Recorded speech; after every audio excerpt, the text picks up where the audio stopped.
నమస్కారం city news కి స్వాగతం. నా పేరు అరుణ.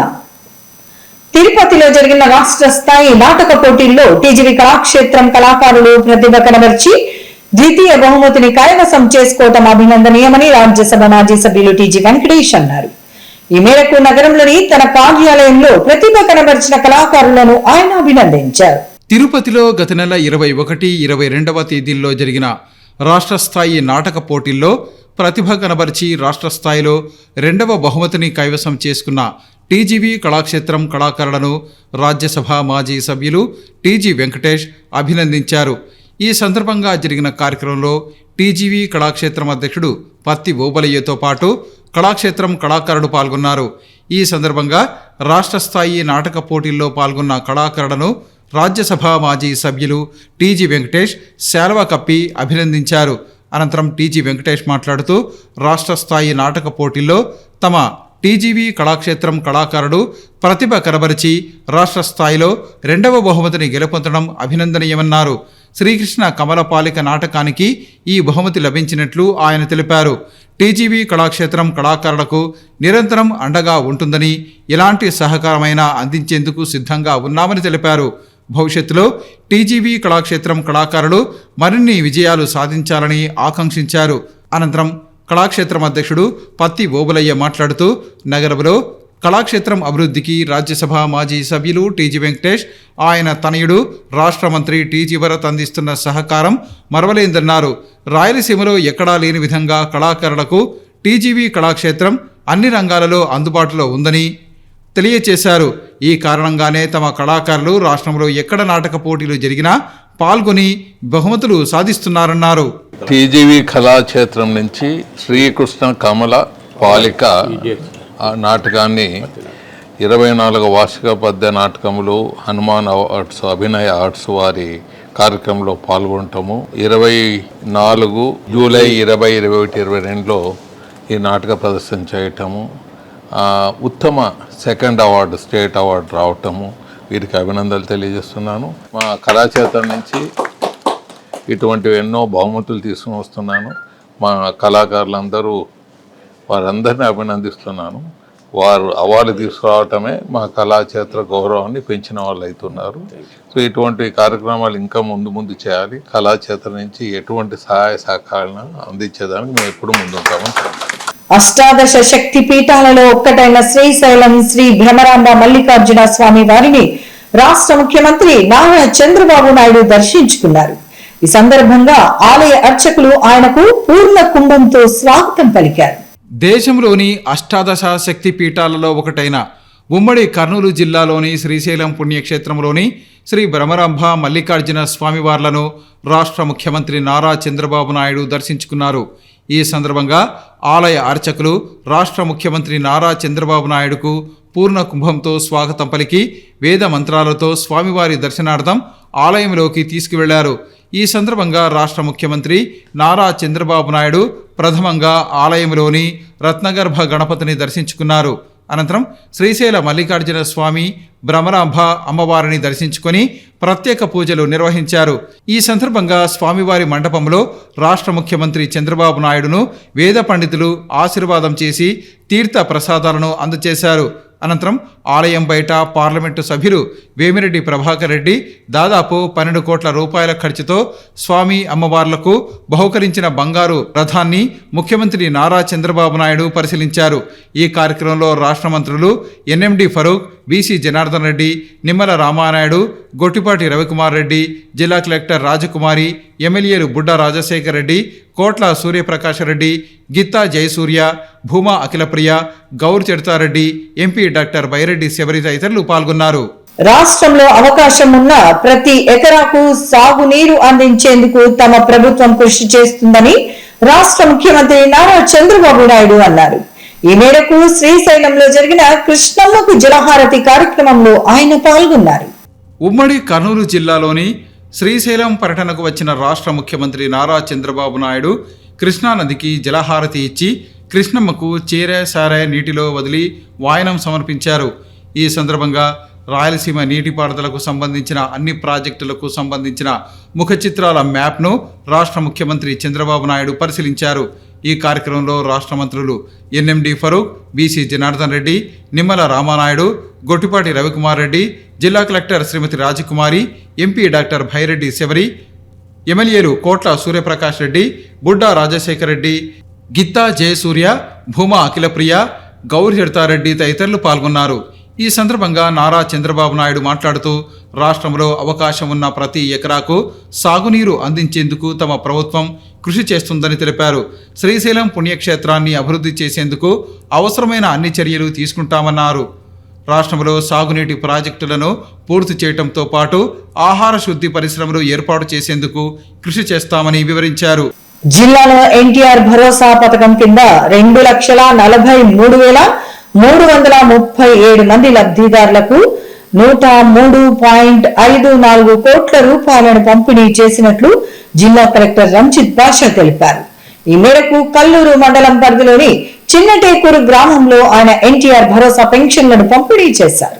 గురువారం ఉదయం 6 గంటలకే జిల్లా కలెక్టర్ రంజిత్ బాషా కల్లూరు మండలం చిన్నటేకూరు గ్రామానికి చేరుకుని ఎన్టీఆర్ భరోసా పెన్షన్ పథకం కింద అర్హులైన మస్తాన్బి, లక్ష్మీదేవి, వరలక్ష్మిలకు వితంతు పెన్షన్, రామాంజనేయులకు వృద్ధాప్య పెన్షన్ను వారి ఇంటి వద్దకే వెళ్లి ఆయన అందజేశారు.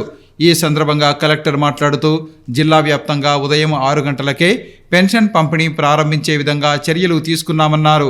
తొలి రోజే 100% పెన్షన్ పంపిణీ చేయాలని, 1/2 మిగిలిపోతే రెండో రోజు కల్లా పూర్తి స్థాయిలో పింఛన్ల పంపిణీ పూర్తి కావాలని డిఆర్డీఏ పీడీని కలెక్టర్ ఆదేశించారు. అదేవిధంగా పెన్షన్ పంపిణీ పురోగతికి సంబంధించిన నివేదికలను గంటకు పంపాలని డిఆర్డీఏ పీడీని కలెక్టర్ ఆదేశించారు. చిన్నటేకూరు గ్రామంలో పెన్షన్ పంపిణీ తీరు గురించి సంబంధిత అధికారులను కలెక్టర్ అడిగి తెలుసుకున్నారు. పెన్షన్ పంపిణీ చేసే సమయంలో సర్వర్ సమస్యలు ఏవైనా వస్తున్నాయా అని పెన్షన్ పంపిణీ అధికారులను అడిగి కలెక్టర్ తెలుసుకున్నారు. వచ్చే నెల నుండి పెన్షన్ పంపిణీ చేసే ఒక్కరోజు ముందుగానే 4,000 రూపాయలను బండిల్గా చేసుకుని సిద్ధంగా ఉంచుకుంటే పంపిణీలో ఆలస్యం ఉండదని కలెక్టర్ సిబ్బందికి సూచించారు. అనంతరం గ్రామ సచివాలయాన్ని పరిశీలించారు. సచివాలయ సిబ్బంది సేవలు అందిస్తున్న తీరును ఎంపీడీఓను అడిగి తెలుసుకున్నారు. అనంతరం చెత్త సంపద తయారీ కేంద్రాన్ని పరిశీలించి నిర్వహణ పట్ల కలెక్టర్ సంతృప్తి వ్యక్తం చేశారు. చెత్త సంపద తయారీ కేంద్రంలో పనిచేసే సిబ్బంది జీతాలు సమయానికి రావటం లేదని కలెక్టర్ దృష్టికి తీసుకుని రాగా ప్రభుత్వం దృష్టికి తీసుకుని వెళ్లి పరిష్కరించే దిశగా చర్యలు తీసుకుంటామన్నారు. కార్యక్రమంలో Kurnool RTO Seshireddy, DRDA PD Saleem Basha, Kallur incharge MPDO Chandrasekhar Reddy, deputy tahsildar Sivaram తదితరులు పాల్గొన్నారు. ఎస్సీల వర్గీకరణకు సానుకూలంగా దేశ అత్యున్నత న్యాయస్థానం సుప్రీంకోర్టు నిర్ణయం వెలువరించడం అభినందనీయమని టీడీపీ నాయకులు ఏసు అన్నారు. ఈ మేరకు నగరంలోని అంబేద్కర్ భవన్ లో జరిగిన కార్యక్రమంలో ఆయన పాల్గొన్నారు. ఎస్సీల వర్గీకరణకు సంబంధించి దేశ అత్యున్నత న్యాయస్థానం సుప్రీంకోర్టు సానుకూలంగా స్పందించడం నేపథ్యంలో టీడీపీ నాయకులు అంబేద్కర్ భవన్లో అభినందన కార్యక్రమాన్ని నిర్వహించారు. ఈ సందర్భంగా డాక్టర్ బిఆర్ అంబేద్కర్ చిత్రపటానికి పూలమాల వేసి నివాళులర్పించారు.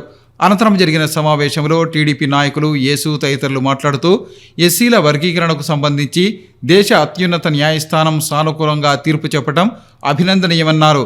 ఎస్సీల వర్గీకరణ సరైందేనని, వర్గీకరణ ప్రక్రియ అధికారులను ఆయా రాష్ట్రాలకు అప్పగిస్తూ తీర్పు చెప్పడం అభినందనీయమన్నారు.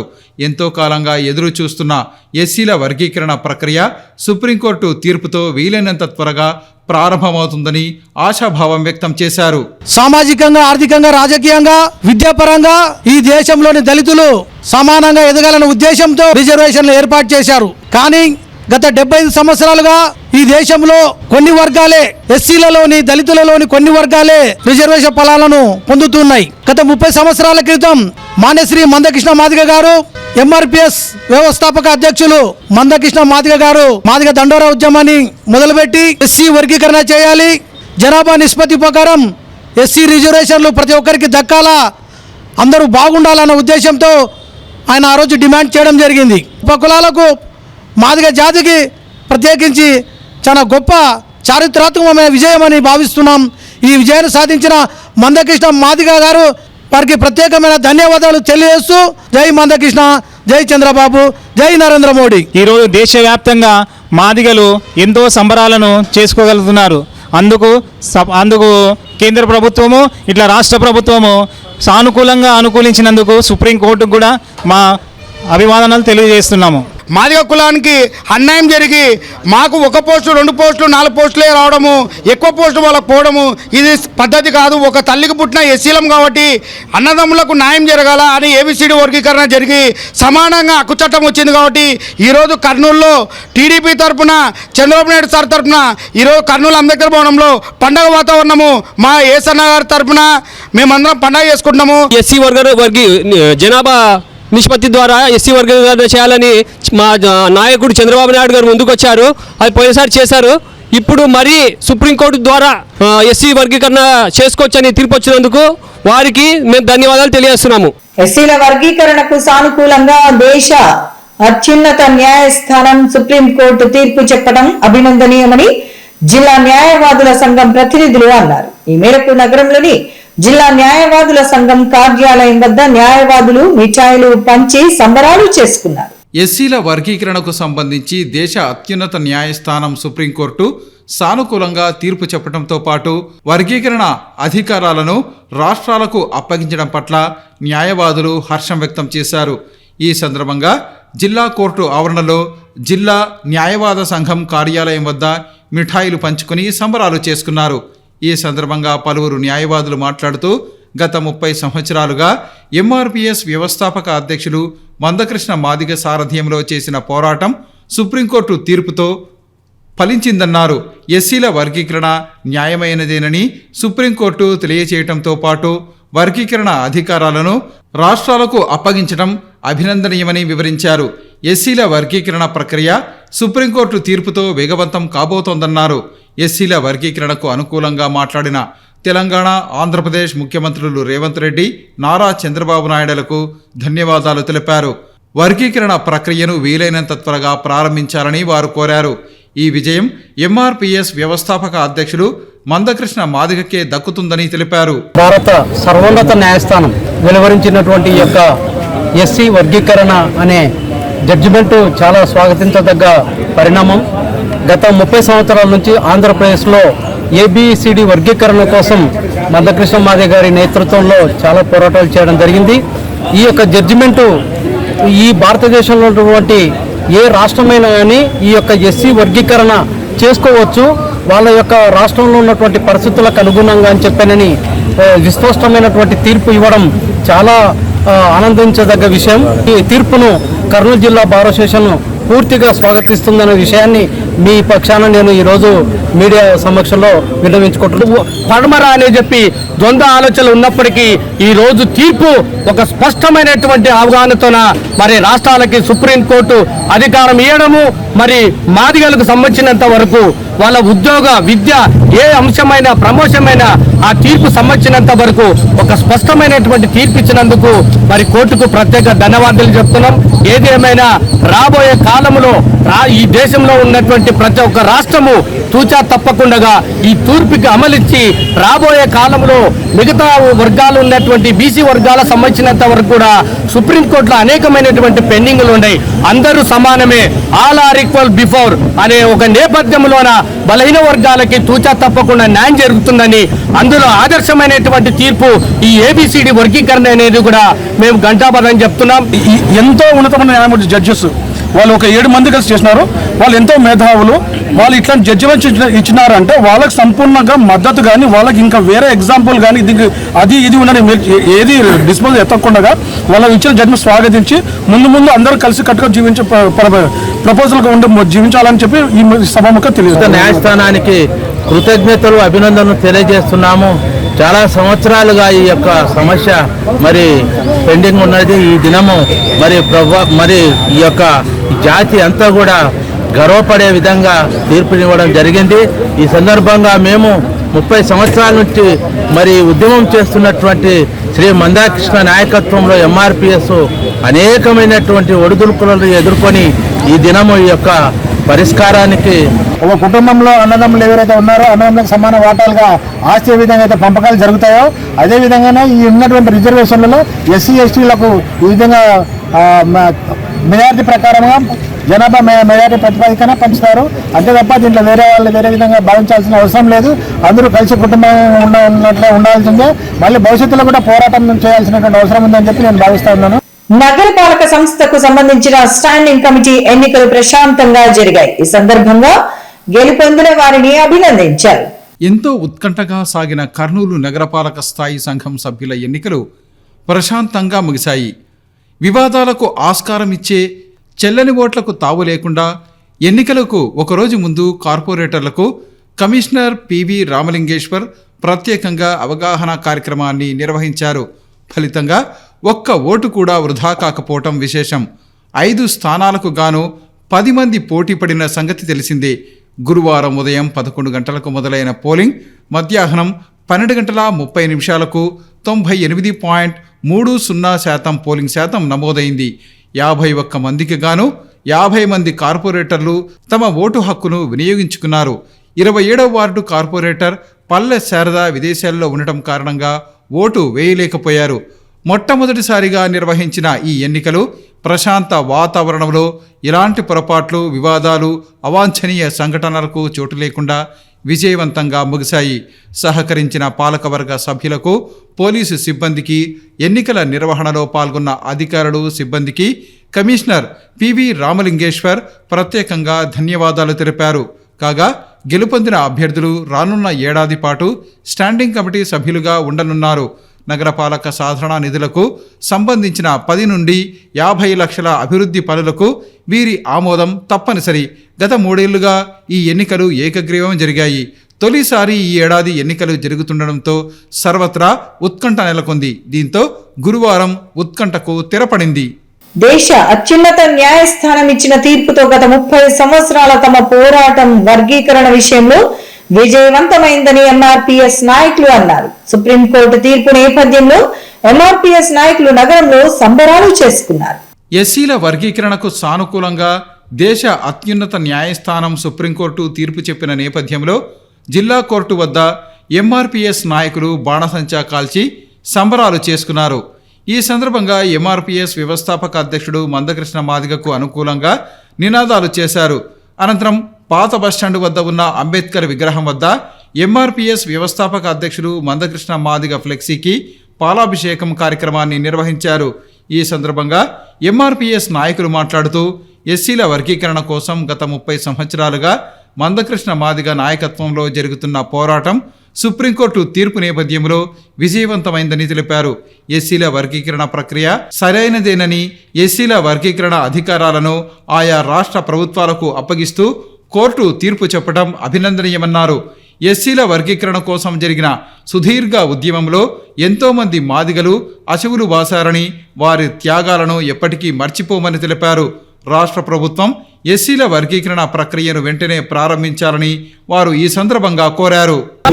30 సంవత్సరాల నుండి అల్పెరగని పోరాటం చేస్తున్న ధీరుడు మన శ్రీ మందకృష్ణ మాదిగ గారి ఆధ్వర్యంలో ఆనాడు 1994లో ఈగిపూడిలో స్టార్ట్ అయిన ఉద్యమం ఈనాడు దాదాపు 30 సంవత్సరాలు దాటి 31 సంవత్సరంలో అల్పెరగని పోరాటంలో ఉన్నాము. కాబట్టి ఈరోజు సుప్రీంకోర్టు సంచలన తీర్పు తెలియజేసింది. 7 మంది ధర్మాసనం చర్చలతో కూర్చుంటే 6 మంది వర్గీకరణకు అనుకూలంగా మద్దతు తీసుకొచ్చారు. కాబట్టి సుప్రీంకోర్టు కూడా మా శిరస ఉంచి నమస్కారం తెలియజేస్తున్నాము. రేవంత్ రెడ్డి గారు వర్గీకరణ చేస్తామని తెలియజేసిన ప్రత్యేక ధన్యవాదాలు తెలియజేస్తున్నాం. అదేవిధంగా ఆంధ్ర రాష్ట్రంలో కూడా చంద్రబాబు నాయుడు గారు మద్దతు తెలియజేస్తున్నారు. అన్ని రాష్ట్రాల వారిగా మద్దతు తెలియజేస్తారని కోరుకుంటున్నాము. ఈ కృషికి ప్రతి ఒక్కరు కష్టపడిన వారికి శిరస్సు ఉంచి నమస్కారం తెలియజేస్తున్నాను. వర్గీకరణ గత 30 సంవత్సరాల నుంచి అవిశ్రాంతంగా ప్రయత్నం చేయడంలో కృష్ణమాదిగా విజయం సాధించారు. అందుకే ఈ సందర్భంగా మందకృష్ణ మాదికి హృదయపూర్వకంగా ధన్యవాదాలు తెలియజేస్తున్నాం. సామాజిక చైతన్యం, నాయకత్వ లక్షణం, అధికారులతో మాట్లాడడం, చట్టాలను పెంచుకోవడం, ప్రజల సమస్యలను పరిష్కారం చేయడంలో ఎంతో ఉపయోగకరంగా ఉందని ఈ ఉద్యమం. ఈ సందర్భంగా మరి ధర్మశాస్త్రానికి, ఈ సందర్భంగా వర్గీకరణకు సపోర్ట్ చేసినటువంటి పాలకులకు, ప్రజాస్వామికవాదులకు అందరికీ కూడా ఈ సందర్భంగా ధన్యవాదాలు తెలియజేస్తున్నాం. నగరపాలక సంస్థ స్టాండింగ్ కమిటీ ఎన్నికల సందర్భంగా కొద్దిపాటి ఉద్రిక్తత చోటు చేసుకుంది. పోలింగ్ సమయంలో మేయర్ తో పాటు కొంతమంది కార్పొరేటర్లు పోలింగ్ కేంద్రంలోనే ఉండటాన్ని టీడీపీ నాయకులు ప్రశ్నించారు. నగరపాలక సంస్థకు సంబంధించి జరిగిన స్టాండింగ్ కమిటీ ఎన్నికల సందర్భంగా కొద్దిపాటి ఉద్రిక్తత చోటు చేసుకుంది. ఎన్నికల పోలింగ్ జరుగుతున్న సమయంలో నగర మేయర్ బివై రామయ్యతో పాటు కొంతమంది వైఎస్ఆర్ కాంగ్రెస్ పార్టీకి చెందిన కార్పొరేటర్లు పోలింగ్ కేంద్రంలో లోపలే ఉండటాన్ని గమనించిన టీడీపీ నాయకులు అధికారులతో వాగ్వాదానికి దిగారు. స్టాండింగ్ కమిటీ ఎన్నికల ప్రక్రియ జరుగుతున్నప్పుడు ఓటు వేసేందుకు వెళ్లిన కార్పొరేటర్లు తప్ప మిగతా వారందరూ బయటికి రావాలని, అందుకు విరుద్ధంగా నగర మేయర్తో పాటు కొంతమంది కార్పొరేటర్లు పోలింగ్ కేంద్రంలో ఎలా కూర్చుంటారని టీడీపీ నాయకులు అధికారులతో వాగ్వాదానికి దిగారు. విషయం తెలుసుకున్న పోలీసులు రంగప్రవేశం చేసి సమస్య పెద్దది కాకుండా సర్దుబాటు చేశారు. ఇంతటితో సిటీ న్యూస్ సమాప్తం. తిరిగి రేపు ప్రసారమైన సిటీ న్యూస్ లో మళ్ళీ కలుసుకుందాం. అంతవరకు సెలవు. నమస్కారం.